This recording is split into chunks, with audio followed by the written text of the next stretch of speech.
మధుకర్ గారు నమస్కారం. మధుకర్ గారు, చాలామందికి చేయాలన్న కోరిక ఉంది, సరే దానిలో ఇబ్బందులు ఉన్నాయి.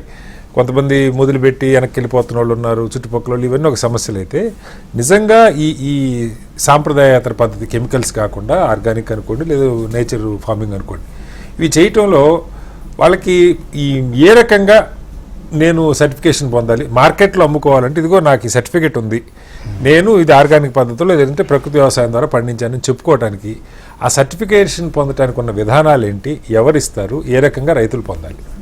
రైట్ అండి, నమస్తే అండి. నేను Madhukar, Ekalavya foundation CEO.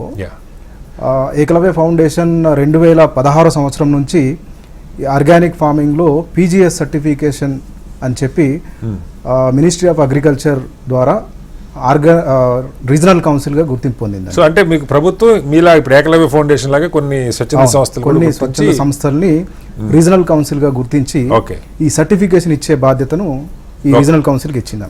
PGS అంటే ఏంటి సార్? Participatory guarantee system. అంటే రైతులు వారంతటా వారే ఒక గ్రూప్గా ఏర్పడి వాళ్ళ పంటని సామూహికంగా గ్యారంటీ ఇచ్చుకోవడం, దీన్ని పార్టిసిపేటరీ గ్యారంటీ సిస్టమ్ అంటారు. సో సర్టిఫికేషన్కి మేజర్గా 2 రకాల పద్ధతులు ఉన్నాయండి. ఒకటి third party guarantee system and participatory guarantee system. Third party guarantee సిస్టంలో ఏంటంటే కొన్ని ప్రైవేట్ ఏజెన్సీస్ని, తర్వాత కొన్ని గవర్నమెంట్ ఏజెన్సీని కూడా గుర్తించి థర్డ్ పార్టీ ఏజెన్సీస్గా గుర్తించారు. వాళ్ళు ఏం చేస్తారంటే రైతు అప్లికేషన్ పెట్టుకున్నప్పుడు రైతు ఫీల్డ్కి వెళ్ళి శాంపిల్స్ తీసుకోవడము, తర్వాత టెస్ట్ చేయించడము, ఈ రకంగా చేసి ఆ agency third party agency certification ఇస్తారు. ఇది ఒక పద్ధతి. PGS పద్ధతిలో ఏంటంటే ఒక ఏరియాలో సేంద్రియ వ్యవసాయం కానీ ప్రకృతి వ్యవసాయం కానీ చేస్తున్న రైతులు ఒక గ్రూప్గా ఏర్పడి వాళ్ళ పంటని వాళ్ళే సర్టిఫై చేసుకోవడం, దీన్ని PGS. ఎట్లా వాళ్ళే సర్టిఫై చేసుకుంటే ఎట్లా వాళ్ళు నలుగురు కలిసి ఉంటారు? వీళ్ళు ఒక గ్రూప్గా ఏర్పడి వాళ్ళు ఏం చేయాలంటే రీజనల్ కౌన్సిల్, వాళ్ళ ఏరియాలో ఉన్న రీజనల్ కౌన్సిల్ ని అప్రోచ్ అవుతారు. సపోజ్ ఇప్పుడు మన ఏకలవ్య ఫౌండేషన్ కి ఎట్లా అప్రోచ్ అవ్వచ్చు అంటే PGS ఇండియా అనే ఒక వెబ్సైట్ ఉంది. ఆ వెబ్సైట్ లోకి వెళ్ళి కొద్ది మంది రైతులు, 5 నుంచి 15 మంది రైతులు ఒక గ్రూప్ గా ఏర్పడి, సో మాకు సర్టిఫికేషన్ కావాలి అని చెప్పి ఏకలవ్య ఫౌండేషన్ ని సెలెక్ట్ చేస్తూ వాళ్ళు అప్లికేషన్ పెట్టుకోవచ్చు. దాంట్లో రైతు పేరు, ఎంత ఏరియాలో, ఎంత విస్తీర్ణంలో సేంద్రియ వ్యవసాయం చేద్దాం అనుకుంటున్నారు, ఆ గ్రూప్ లో ఉన్న రైతుల యొక్క డీటెయిల్స్ అన్ని దాంట్లో అప్లోడ్ చేస్తే ఆ సమాచారం ఏకలవ్య ఫౌండేషన్ కి వస్తుంది.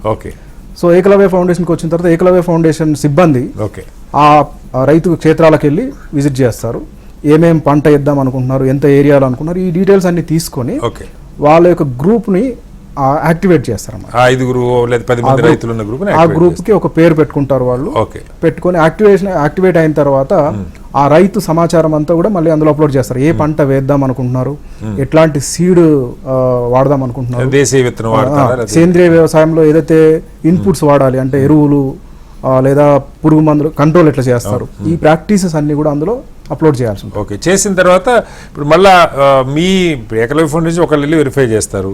తర్వాత మీరు ఇందాక చెప్పారు పీర్ గ్రూప్ వాళ్ళు వెరిఫికేషన్. తర్వాత ఏంటంటే ఈ సమాచారం అంతా కూడా ఆ పోర్టల్ అప్లోడ్ చేసిన తర్వాత పీర్ ఇన్స్పెక్షన్ అనే ఒక స్టేజ్ ఉంటుంది.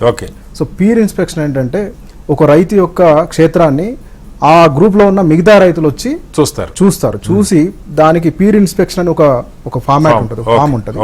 ఆ ఫామ్ పైన ఆ సమాచారం ఫిల్ చేసి ఏ ప్రాక్టీసెస్ చేస్తున్నారు అంటే ఎలాంటి ఎరువులు వాడుతున్నారు, తర్వాత పక్క క్షేత్రాల్లో ఉన్న ఎరువులు కానీ తర్వాత నీళ్లు కానీ ఈ క్షేత్రంలో రాకుండా ఎట్లాంటి జాగ్రత్తలు తీసుకుంటున్నారు, తర్వాత పురుగు రాకుండా ఎలాంటి జాగ్రత్తలు తీసుకుంటున్నారు, ఇవన్నీ కూడా అందులో ఉంటాయి అన్నమాట. ఈ మిగతా రైతులు కూడా వెరిఫై చేసి వాళ్ళు ఓకే అనుకొని సైన్ చేస్తే పీర్ ఇన్స్పెక్షన్ పూర్తి అవుతుంది. అట్లా ఒక రైతుది, మిగతా రైతులు, అట్లా అందరు రైతులది వాళ్ళు సామూహికంగా వాళ్ళు సర్టిఫై చేయాలి.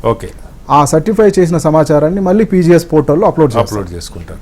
ఈ సమయంలో మా తరపు నుంచి ఒకరు, రీజనల్ కౌన్సిల్ తరపు నుంచి ఒక కార్యకర్త ఉంటారు, అండ్ అగ్రికల్చర్ డిపార్ట్మెంట్ నుంచి కూడా స్థానిక అగ్రికల్చర్ ఎక్స్టెన్షన్ ఆఫీసర్ కానివ్వండి, అగ్రికల్చర్ ఆఫీసర్ కానివ్వండి, వాళ్ళు కూడా ఉంటారు. పీర్ ఇన్స్పెక్షన్ జరుగుతున్న టైంలో. అవునండి. అది అయిపోయిన తర్వాత వాళ్ళకి మొదటి సంవత్సరం సర్టిఫికేట్ అది అయిన తర్వాత ఆ డాటా అంతా మళ్ళీ రీజనల్ కౌన్సిల్కి వస్తుంది. సో రీజనల్ కౌన్సిల్ కార్యకర్త ఎట్లాగో అక్కడికి వెళ్ళి వెరిఫై చేస్తున్నారు కాబట్టి దాన్ని అప్రూవ్ చేస్తారు. అప్రూవ్ చేసిన తర్వాత ప్రతి రైతుకి సర్టిఫికేట్ జనరేట్ చేస్తాం మొదటి సంవత్సరం కింద. అవునండి. ఓకే మొదటి సంవత్సరం చేయగానే వాళ్ళకి సర్టిఫికేషన్లో 2 స్టేజ్లు ఉంటాయి. ఓకే మొదటి సంవత్సరం, రెండో సంవత్సరం వచ్చే సర్టిఫికేట్ని పీజీఎస్ గ్రీన్ సర్టిఫికేట్ అంటారు. ఓకే ఓకే పీజీఎస్ గ్రీన్ అంటే వాళ్ళు అప్పటి వరకు కెమికల్ ఫార్మింగ్ చేస్తూ ఉంటారు. ఓకే సో ఆ సంవత్సరం నుంచి ఆర్గానిక్ ఫార్మింగ్ మారుతున్నారు కాబట్టి ఆ మారడానికి మనకి 2 సంవత్సరాల టైము పీజీఎస్ సిస్టంలో పెట్టారు. ఓకే కాబట్టి మొదటి 2 సంవత్సరాలు ఏదైతే PGS సర్టిఫికేట్ ఇస్తారో దాన్ని పీజీఎస్ గ్రీన్ సర్టిఫికేట్ అంటారు. ఓకే మూడో సంవత్సరంలో వచ్చే సర్టిఫికేట్ పీజీఎస్ ఆర్గానిక్, అంటే పూర్తిగా సేంద్రియ పద్ధతిలో కన్వర్షన్ జరిగిపోయింది, మారింది అని అర్థం. ఓకే ఓకే సో ఎందుకంటే అప్పటి వరకు వాడిన కెమికల్స్ యొక్క కెమికల్స్ తాలూకు ప్రభావం ఆ నెలలో ఉండే అవకాశం ఉంది. ఉంటుంది కాబట్టి అండ్ ప్రాక్టీసెస్ అన్ని సేంద్రియ విధానంలో చేస్తూ ఓకే. ఆ క్షేత్రాన్ని పూర్తిగా సేంద్రియ విధానంలోకి మార్చడానికి కాబట్టి 24 నెలలు పడుతుంది. పడుతుంది కాబట్టి